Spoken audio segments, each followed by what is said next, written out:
large spreadsheet, knowing how to move around in a spreadsheet can be really helpful. A lot of times I find people scrolling and scrolling and scrolling, and that's not always the easiest way to get from here to there.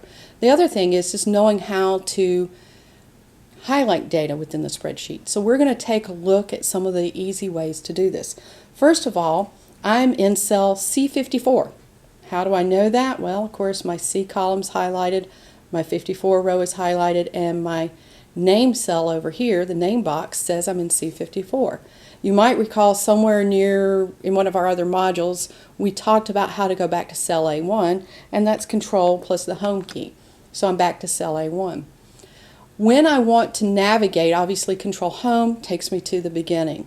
If I press Control plus the End key, it takes me to the last cell of data, and I'm actually in cell I200, which must mean at some point I in the spreadsheet put something in that cell because it recognizes that something had been put there before. So it goes to the last cell that ever had data in it. And of course we know Control Home will take me back. But what about Home by itself? If I wanted to go to cell A200, and let's say I'm way off to the right, maybe I'm in cell, I don't know, AZ200, and I want to go to A200, then rather than scrolling, I can just hit my Home key, and it immediately takes me to the first cell in that row. I also can use the End key to navigate around in my spreadsheet. For example, I am now in cell A200. If I press the End key, and then after that I press the right arrow, it takes me to the last cell with data in that particular row. If I press the End key and I press the up arrow, I go to the top of that column.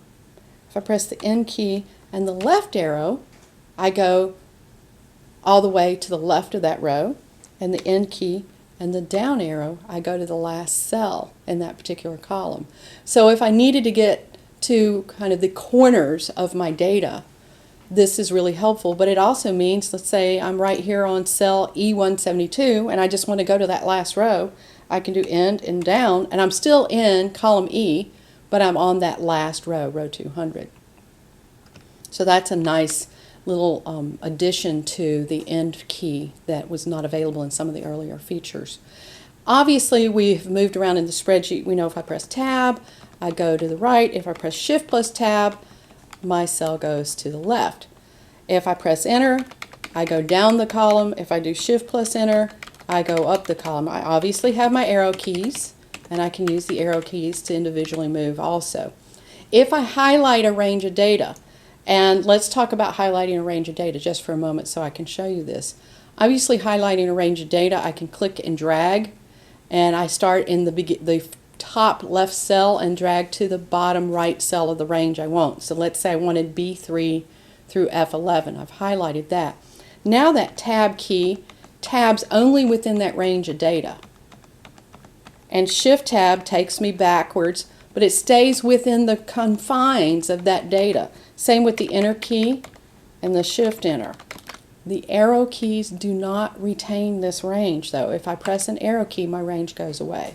So I need to keep that in mind, that if I want to highlight a range and navigate in it, which is really useful for inputting data, that I need to use the Shift, Tab, and Enter keys to navigate in that section. The other things you might want to do if you have several worksheets within a spreadsheet, you can hold down your Control key and use the page down to go to the next worksheet. And Control and page up will take you to the previous worksheet. So you can, if your hands are already on the keyboard, you don't like to reach for the mouse at that point, Control page down, Control page up will get you there. Another thing that we can do in navigating is we can choose a range and we can give it a name. And then when we want to go to that range, we pull up the name. So I'm going to take a range, let's see, I'm going to go down, I'm going to do Control N, get down to the bottom of my spreadsheet here. And I'm going to take information, let's say that we had a sale on our product starting February 15th. And this is the data from that sale, the sales that we actually received from that particular sale. So maybe what I want to do is name this range February discount or something along those lines. So I highlight the range, and I come up to my name box, which by the way, notice it's showing me cell A189, which is the first cell in my highlighted range. It's the active cell. And I click and notice it highlights, and I can just type in February and without spaces discount. So maybe I'm going to call it that. I press enter, and then if I wanted to go there, I'm going to go back to Control Home. I can come to my name box and choose that named range and go straight to it. The cool thing about named ranges, and we'll look at this in the functions and formulas section of our training modules, is I can actually name ranges and use them in formulas too. That often makes your spreadsheet easier for someone else to follow. So if you're creating a spreadsheet and other people have to access it, rather than a cell reference of G45, I could give G45 a name and people will understand the formula better because I can identify what's in G45. Highlighting. I'm going to go back to Control Home. We already saw that I can click and drag to highlight a range, but let's say that range is larger than what's on my screen. Then I can click in the first cell, and then I can scroll to what I want and hold down my Shift key and click in the last cell, and it highlights the entire range. So notice what I did is I clicked in the first cell, and I'll stay on this screen so you can see this, and then I go to whatever last cell I want. Let's say this is it. Hold down my Shift key and click, and I get that highlighted range.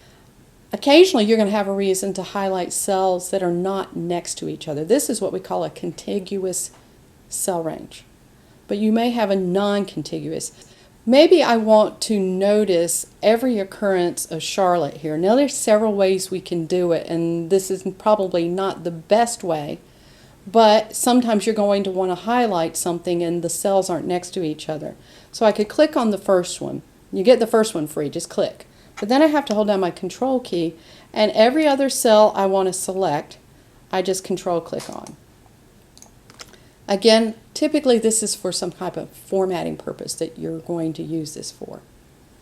And so that allows me to highlight ranges that are not next to each other. And of course we can highlight the entire spreadsheet. There's a couple of things you can do. Between the A and the 1 you have the selection button. If you click that, it highlights the whole kit and caboodle, the whole sheet. Now that's that one worksheet. You may have other worksheets in your spreadsheet. It doesn't have that selected, but it gets the whole worksheet. It used to be if you did Control plus A, it did that. But notice I was in my data, and so Control A literally highlighted all the data within this sheet tab. If I come out here outside of my data and I do Control A, it does highlight the entire workbook. But if I'm within my data, Control A will do that. That's useful because in some of the features that you use with the database features of Excel, being able to highlight the whole range of data is useful. They sometimes tell you to do that. So Control A, as long as your active cell is within your data. Another neat thing that you can do navigating in an Excel continuous range is that you can use your Control key plus the period key, and it takes you to the 4 corners. So if I do Control period, I've moved to the upper right corner. Control period, I've moved to the lower right corner. Control period, the lower left corner. Control period, the upper left corner. So if you needed to navigate real quickly to the edges of your range, that Control plus period is a great little tool. When I'm working in my spreadsheet, there'll be several times when I need to highlight the column or highlight the row or highlight whole worksheets. Columns, one of the reasons I would do that, or rows, would be to hide or to insert another column or to delete a column. Then I need to highlight those columns. And highlighting columns and rows works the same way. You just go up into the headers, so on the column, the A, B, C, D, E area, and you select the column you want to highlight. So I notice my mouse is up in the D header, and my mouse shape has changed to a black arrow that's pointing down, and I click and I've highlighted that whole column. Now if I want to highlight more than one column, I click and drag. I also can use my click and my shift click like we did earlier in our continuous highlighting ranges. Or I can choose, maybe I'm choosing every other column and I want to format differently for every other column. So I've selected B, and I'll Control click on D, an F, an H, and maybe I'm doing that for variation in formats to define columns better in my printout. It works the same way with the row, so if I want to select a row, I just come over here and click on the row, or I can click and drag, or I can do my click and my shift click, or my click and my control click if I want every other row. Kind of like those of you who remember stock tab paper when we used to have the printers and the green and the white lines in paper. It gives me that visual difference so I can see where I am on the printed out information. The other thing is there are times where you'll want to select more than one worksheet, and I'm actually going to switch files and go to, I believe this one. Yeah, we have a January sheet, a February sheet, and a March sheet in this particular spreadsheet. So let's say I'm ready to print, but I don't want to print the quarter one summary, but I want to print January, February, March. Then I can come down here. I've clicked on January, and I just control click on the sheet tabs that I actually do want selected. Notice they're all in white now as opposed to gray. And if I was to go to Backstage View where my print options are, up here to File and Print, just a quick reminder here, notice the default is to print active sheets.